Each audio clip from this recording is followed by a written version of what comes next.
واضح کر دینا چاہتے ہیں کہ جموں کشمیر میں جو اسٹیٹ سبجیکٹ لا ہے یہ لا آج کا نہیں ہے بلکہ 1927 سے برابر جموں کشمیر کے عوام کو یہ حق دیا گیا ہے۔ اس لا کے ساتھ کوئی عدالت، کوئی کورٹ، کوئی پارلیمنٹ، کوئی اسمبلی چھیڑ چھاڑ نہیں کر سکتی، کیونکہ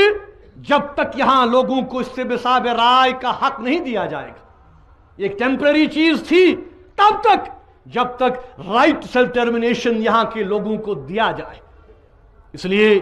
ہم یہ بات واضح کر دینا چاہتے ہیں حکومت کو کہ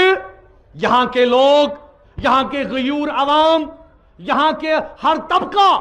آپ نے دیکھا چاہے ٹریڈر ہوں، چاہے ملازم ہوں، ٹرانسپورٹ والے ہوں، آٹو والے ہوں، شکارہ والے ہوں، یہاں کی خواتین، یہاں کا ملازم طبقہ، ہر طبقہ، اسٹوڈنٹ، اکیڈمیشینز، کالج، یونیورسٹیز، یہی نہیں بلکہ چناب خطے میں ڈوڈا، بدروا، کشتواڑ، راجوری، پونچھ سے لے کر کرگل تک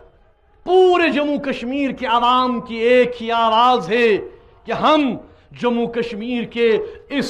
مسئلے کی حیت کو تبدیل ہونے نہیں دیں گے، اور ہم آواز دو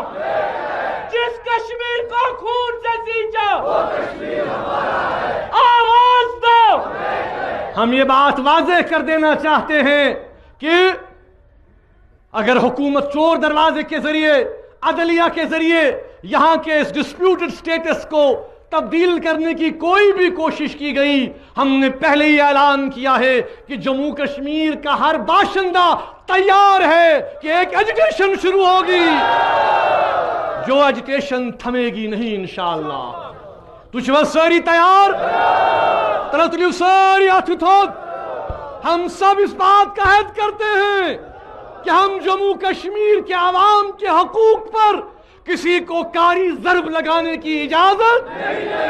ہم کیا چاہتے ہیں؟ ہم